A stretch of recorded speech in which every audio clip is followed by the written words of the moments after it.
Hari ini adalah tanggal 21 Februari 2021. Nah, tahukah Anda, hari ini adalah hari yang spesial. Karena hari ini adalah Hari Bahasa Ibu Sedunia, atau dalam bahasa Inggris, International Mother Language Day. Karena itu pertama kali saya ingin mengucapkan Selamat Hari Bahasa Ibu Sedunia buat Anda semua. Pertanyaannya adalah, tentu ini membuat kita mesti merenung pada tanggal hari ini, pada tanggal dan hari ini 21 Februari tahun ini. Sudahkah kita atau masihkah kita memelihara dan mengembangkan bahasa ibu kita sendiri? Nah, yang dimaksud dengan bahasa ibu adalah bahasa asli kita. Bahasa yang diucapkan oleh orang tua kita, bapak dan ibu kita semenjak kita kecil berdasarkan kepada suku kita dan budaya kita masing-masing. Nah, pada hari ini kita wajib berefleksi, masihkah kita atau sudahkah kita memelihara bahasa ibu kita? Nah, sebelum menjawab itu, saya ingin mengajak Anda kepada sebuah data yang saya kira ini cukup memprihatinkan bagi kita semua. Para ahli, khususnya ahli bahasa dan juga UNESCO, menyatakan bahwa di dunia ini ada sekitar 7.000 bahasa. Tetapi sayangnya, setiap 2 minggu sekali atau setiap 14 hari, satu dari 7.000 bahasa ini punah. Artinya, satu bahasa hilang setiap 14 minggu. Maka diperkirakan di akhir atau di penghujung abad ini, hanya tinggal setengah dari 77.000 bahasa di dunia itu. Karena setengahnya sudah musnah. Apa sebabnya? Karena para penuturnya, penuturnya, penduduk atau orang-orang yang memiliki bahasa itu sudah tidak ada lagi yang mengucapkannya. Mungkin karena meninggal, tidak ada lagi orangnya, atau karena memang tidak mau lagi mengucapkannya karena desakan dari bahasa-bahasa internasional. Nah, bagaimana dengan bahasa kita sendiri? Nah, dalam konteks di Indonesia, apakah bahasa ibu itu atau bahasa daerah itu yang sering kita sebut itu sudah mendapatkan perlakuan yang layak?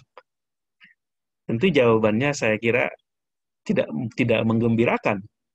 Dalam konteks misalnya masyarakat saya berada di mana masyarakat Sunda di mana saya berasal, ada dalam kehidupan sehari-hari semakin sedikit orang berbicara bahasa Sunda.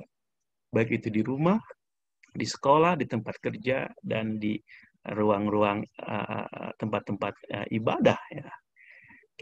Nah, ini tentu saja memprihatinkan, bukan cuma terjadi ini memprihatinkan terutama di daerah-daerah perkotaan. Dan saya kira di daerah pedesaan pun sudah mulai penurunan penggunaan bahasa ini dengan karena desakan penggunaan bahasa Indonesia. Tapi walaupun di sebagian besar di daerah-daerah masih banyak yang menggunakan bahasa daerah. Nah, dalam konteks ini bahasa Sunda. Begitu juga saya kira dalam bahasa-bahasa lain selain bahasa Sunda yang ada di Indonesia ini yang sekitar ada 300 atau 400 bahasa. Bahkan ada yang memperkirakan ada sampai 600 bahasa daerah di Indonesia. Nah, ini merupakan kekayaan yang luar biasa. Nah, maka sangat disayangkan ketika terjadi bahasa-bahasa ini hilang atau musnah karena penuturnya, orang-orangnya tidak mau lagi mengucapkan dan memelihara dan memakan bahasa daerahnya masing-masing. Oke. Pertanyaannya, mengapa begitu penting kita memelihara bahasa ibu kita sendiri atau bahasa daerah kita sendiri? Jawabannya adalah karena bahasa merupakan di dalamnya ada kekayaan-kekayaan yang tidak ternilai. Kekayaan berupa budaya-budaya, pola pikir, ilmu pengetahuan, kearifan lokal, baik bagaimana berhubungan dengan sesama manusia dan berhubungan dengan alam dan dengan Tuhan. Nah, ini adalah merupakan kekayaan-kekayaan yang luar biasa dalam setiap bahasa. Bahasa juga merupakan identitas. Bahasa juga merupakan kekayaan budaya kita. Maka ketika sebuah bahasa itu hilang, misalnya bahasa Sunda ketika tidak lagi diucapkan oleh seseorang, maka orang itu sudah kehilangan kekayaan kesundaannya. Maka orang itu sudah kehilangan identitas kesundaannya, maka lambat laun orang itu akan kehilangan identitas kebudayaannya yang besar. Kekayaan-kekayaan kesundaan itu akan mulai tidak dikenali oleh yang bersangkutan karena tidak lagi mau mengucapkan atau mungkin tidak lagi mengucapkan bahasa Sunda itu sendiri. Begitu juga dalam bahasa-bahasa daerah di Indonesia lainnya.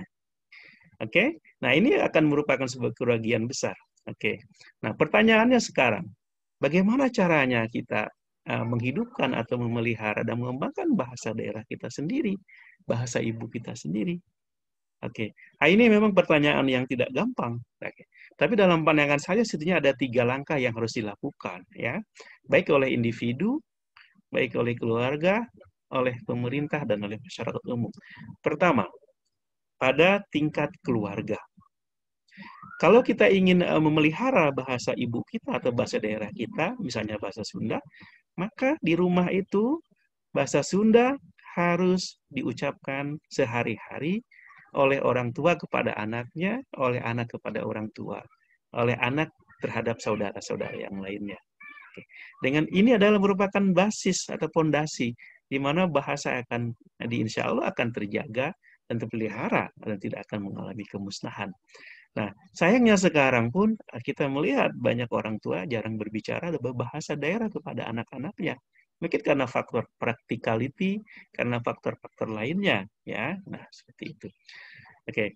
Jadi mulailah kita menggunakan bahasa daerah kita, bahasa ibu kita di rumah kita, dan dengan begitu anak-anak kita, keluarga kita, saudara kita akan memiliki kesadaran tentang kekayaan budayanya,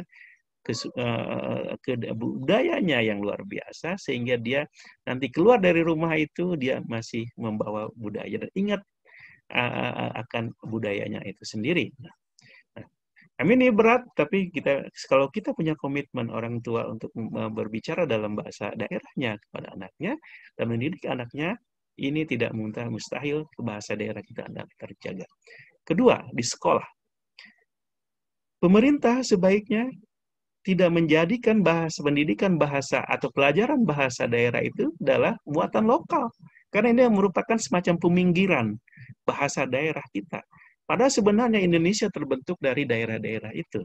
Bahkan justru dijadikan bahasa daerah ini, bahasa Sunda, bahasa Jawa, dan sebagainya, mesti menjadi pelajaran utama, bukan pelajaran tambahan dengan istilah muatan lokal. Maka mesti dijadikan bahasa daerah ini sebagai bahasa utama.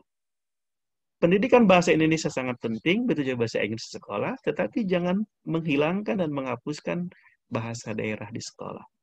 Nah, sekarang saya lihat nampaknya seperti bahasa daerah itu adalah bahasa pinggiran, anak-anak hanya mengikuti bahasa daerah karena kewajiban sekolah. Tapi mereka memang tidak mengerti, tidak mau mengucapkannya. Nah, saya kira. Karena itu, sekolah harus dimulai dari menjadikan bahasa daerah sebagai pelajaran utama di sekolah-sekolah. Tentu ini memerlukan political will dari pemerintah dan para pembuat kurikulum di negara ini. Ya, baik di level pusat, daerah, dan sekolah sendiri. Nah, dengan demikian, maka anak-anak akan menganggap bahwa bahasa ibunya atau bahasa daerah itu adalah penting, bukan pinggiran. Dalam main language, bukan peripheral language. Sehingga mereka memiliki kebanggaan dan keinginan untuk berbicara dalam bahasa daerahnya masing-masing. Yang ketiga, di tempat-tempat ibadah.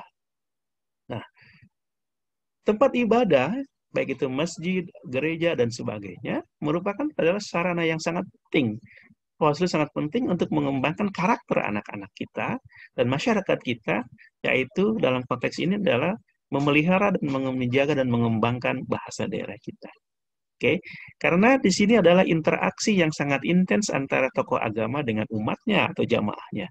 Maka dalam konteks ini sebaiknya tokoh agama, kalau dalam Islam adalah ustadz, ajengan, kiai dan sebagainya itu berbicara dengan bahasa daerahnya kepada jemaatnya, kepada umatnya, sehingga bahasa daerah menjadi terjaga dan hidup kembali dan ini menjadi punya kepentingan.